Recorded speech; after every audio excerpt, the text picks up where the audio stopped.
Assalamualaikum, salam Iskandar Great. Kembali lagi dalam Iskandar TV YouTube channel Infinity Miracle Touch yang terus memberikan pengisian penuh berinformasi dan berinspirasi dalam segmen Wal Bisyara.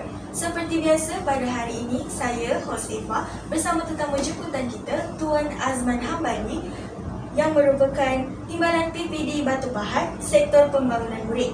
Apa khabar Tuan Azman? Alhamdulillah. Alhamdulillah. Selamat pagi dan terima kasih kerana sudi meluangkan masa bersama kami di studio Iskandar Celebrity. Baiklah, apakah yang menjadi landasan ataupun kriteria kepada pihak PPD dalam pemilihan sesebuah sekolah ataupun lokasi sebagai pusat pemberian vaksin untuk pelajar-pelajar sekolah? Okey, Cik Eva, terlebih dahulu saya ucap terima kasih kerana sudi menjemput saya dalam YouTube channel. Nampak menarik dan ada sedikit kelainan daripada sekolah-sekolah lain. Tahniahlah saya ucapkan. Baik, untuk PPB SMK Tunku Mahmud Iskandar contohnya, kita ambil sebagai sampel di mana kriteria yang paling utama ialah kita ikut zon. Sebab di Batu Pahat ini zonnya agak luas, kita ada 176 sekolah. Jadi untuk saya ambil sampel di SMK Mahmud Iskandar ni, dia di bahagian agak selatan sikit, jadi kita bagi zon Senggarang. Dan kriteria utama dia ialah sekolah itu hendaklah mempunyai tapak keluasan yang agak luas. Satu, untuk memudahkan pengguna ataupun yang akan datang menerima vaksin, jadi bersama ibu bapa. Dan keduanya ialah adanya kemudahan-kemudahan yang boleh diguna pakai. Contohnya kalau kita nak membuka satu PBB, kita kena ada talian internet yang baik, untuk kita punya running MyVas untuk pendaftaran, sama ada untuk dos yang pertama ataupun dos kedua untuk orang kata tampahan seterusnya lah. Jadi yang ketiga ialah berkaitan dengan kemudahan fasilitis di sekolah, yang susun aturnya agak ada bilik-bilik yang tertentu yang kita boleh gunakan untuk kemudahan, sama ada vaksinator ataupun vendor lain yang ditugaskan di sini. Itu yang pertama lah, kriteria kita utama. Okey, Cik Pak. Okay, baiklah. Sepanjang pemerhatian Tuan, bagaimanakah perjalanan pemberian vaksin yang telah dilaksanakan di SMK Tunku Mahmud Iskandar bermula dari hari pertama, iaitu pemberian vaksin kepada pelajar menengah atas dan seterusnya kepada pelajar menengah rendah? Okey, setakat pemerhatian saya daripada hari yang pertama, Alhamdulillah nampaknya sekolah menengah Tunku Mahmud Iskandar ni sangat cemerlang dia punya perjalanan program vaksinasi, sama ada untuk menengah atas dan menengah rendah. Saya tengok dia punya flow tu sangat cantik lah, daripada stesen yang pertama, daripada saya menunggu, kemudian untuk checking MyVas, semuanya dalam keadaan yang smooth lah, orang kata selesa. Dan saya dia ada kelainan sikit sebab sekolah ni sangat menarik lah, dia punya environment. Jadi kesesakan itu memang kalau ada pun dapat diubati sedikit sebanyak dengan keindahan, keceriaan di sekolah ini. Saya rasa sangat hebatlah, dan tidak ada di sekolah-sekolah lain, PPB lain. Jadi saya ucapkan tahniahlah kepada Datin yang pengetua sekolah ni yang bertungkul lumus untuk menyediakan tapak vaksinasi untuk PPB kali ini. Dan saya tengok tempat menunggu dia pun rasa sangat sesuai dan selesa, dan tidak ada rasa macam rushing lah, orang kata. Jadi semuanya perjalanan ikut masa dan tetap kita yang tetap ditetapkan. Time frame itu cantik ya, sampai ke akhir ini. Untuk pengetahuan Tuan Azman, perubahan-perubahan yang ada kat sekolah ni adalah hasil kreatif berkaliber bonda pengetua kesayangan kami, iaitu Datin Haji Zamir dan Rudy Asman. Apakah cabaran utama yang dihadapi oleh pihak PPD dalam mengendalikan program pemberian vaksin kepada murid-murid sekolah?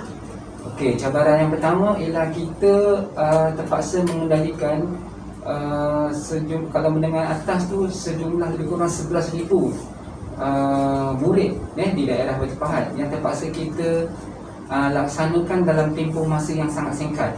Yang ini mungkin menjadi satu cabaran bagi pihak PPD dan juga pihak PKD, Jabat Kesihatan Daerah, untuk menangani program vaksinasi ini mengikut masa yang telah ditetapkan. Itu constraint masa memang sangatlah kita hadapilah berkaitan dengan vaksinasi.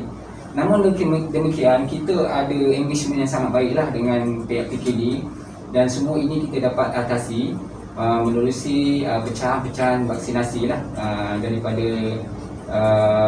6 zon yang kita terlibat setakat ini lah untuk pembukaan, iaitu untuk menengah rendah dan menengah atas.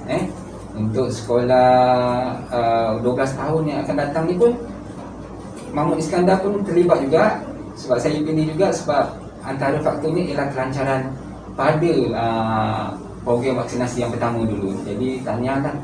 Okey, cabaran yang berikut tadi cabaran pertama. Cabaran berikut yang keduanya ialah berkaitan dengan kekurangan, kekurangan untuk menampung kos. Kita setiap TPB ni ada sukarelawan yang terdiri daripada guru-guru dan juga staf PKM. Jadi saya tengok kat sini memang kita tidak ada peruntukan khas untuk mereka menerima peruntukan makanan. Jadi kita ambil inisiatif lah, PPD ambil inisiatif untuk menyediakan kos untuk makanan yang kita boleh tampung untuk kedua-dua pihak, sama ada untuk pihak PKD ataupun pihak Kementerian Pendidikan Malaysia. Dan ini ialah inisiatif PPD sendiri,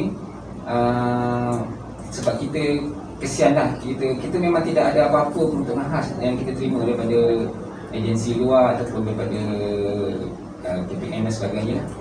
So yang ketiga ialah kita punya cabaran datang daripada murid itu sendirilah. Ada antara murid kita yang datang dengan persepsi yang berbeza-beza. Ada yang sanggup menerima vaksin, ada yang keluarganya anti-vaksin. Jadi itu adalah peranan daripada sekolah masing-masing, terutama guru bimbingan dan kaunseling yang banyak memberikan mainkan peranan untuk kita merasionalkan betapa kepentingan vaksin ini kepada mereka. Itu saya cabaran yang hebat. Baiklah, bolehkah Tuan berikan sedikit pendapat tentang sikap setengah ibu bapa dan murid-murid yang masih lagi ragu-ragu untuk mengambil vaksin? Itu soalan cukup emas yang sangat baik. Okey, sebab kita sekarang ni sedang berperang dengan musuh yang tidak nampak lah, pandemik COVID-19 dan ini sememangnya memang satu isu yang sangat besar dan kita memang terpaksa hadapi. Jadi salah satu cara yang memang kita kena hadapi ialah kita kena terima vaksin. Jadi kita jangan ragu-ragulah tentang vaksin ni, sebab kalau ikut FDA dan juga bahagian regulatif farmasi, memang dia telah diiktiraf untuk membantu sebenarnya mengekang COVID secara tak langsung lah. Dia antara satu yang inisiatif yang kita boleh buat, sebab kita memang tidak mampu melawan 100%. Jadi itulah satu cara yang kita boleh bina ketahanan diri kita. Dan mungkin kita akan dapat membantu jika kita terkena, kita taklah sampai ke tahap yang kelima. Mungkin kalau kita dah vaksin, mungkin tahap yang mild saja, mungkin satu atau tahap dua. Jadi kita tidak mahu kita berdoa untuk kena kan, tapi sebagai protection, sebagai lindungan awal, ambillah vaksin. Dan kalau dari segi halal haram tu, kita telah, Majlis Fatwa pun telah bermesyuarah dan kita ambil saja keputusan daripada ahli-ahli yang pakar lah berkaitan dengan halal haram, yang kita sebagai rakyat kita ikut sajalah mana yang telah diputuskan oleh fatwa tersebut yang kita harus untuk ambil sebagai perlindungan. Itu memang kena ambil lah. Saya pesan kepada murid-murid dan juga kaki tangan lah kalau mana ada yang belum ambil, dan kalau kita ada takut-takut kan, sebenarnya itu ialah persepsi saja. Ya, seterusnya, apakah penambahbaikan yang boleh pihak sekolah laksanakan supaya perjalanan program PPB di sekolah ini lebih lancar dan memberi keselesaan kepada ibu bapa dan juga pelajar? Okey, soalan yang baik. Pertama sekali, kalau kita telah menubuhkan PPB, maka akan ada satu tarikh temujanji yang telah ditetapkan, terutamanya dalam MySejahtera oleh pihak PPB. Jadi nasihat saya, kita kalau untuk melencengkan pelancaran vaksinasi ini, ikutlah tarikh yang telah ditetapkan dan masa yang telah ditetapkan, dan kemudian patuhilah SOP di mana kehadiran itu nanti tidak menjejaskan perjalanan proses vaksinasi. Ini merupakan soalan yang terakhir. Okay. Dan apakah pendapat Tuan tentang studi Iskandar Celebrity ini? Okey. Pertama kali first impression saya tengok memang sangat menakjubkan lah. Saya ucapkan sekali lagi tahniah kepada pihak pengetua khususnya dan juga student leaders board yang sangat kreatif untuk menubuhkan Iskandar Celebrity Studio, dan kita gunakan sepenuhnya media sosial untuk menyebarluaskan lagi peranan pihak sekolah dan juga pihak komuniti yang ada di kawasan inilah. Jadi kita peranan media sosial ni pantaslah pada saya, dan dia selari dengan kita punya era sekarang. Baguslah, saya ucapkan tahniah, dan ini adalah satu perkembangan yang sihat untuk macam Cik Ifah ni mengembangkan kreativiti, kata orang, untuk melahirkan student yang banyak soft skill, ada kemahiran komunikasi untuk persediaan selepas waktu sekolah nanti. InsyaAllah. Terima kasih atas pencerahan Cik Asma sebentar tadi.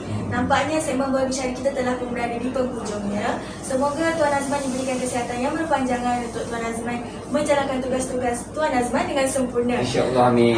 Amin. Terima kasih. Segmen berbicara kita diakhiri dengan Iskandar the Great, seunggul namamu, strive for excellence. Terima kasih. Terima kasih.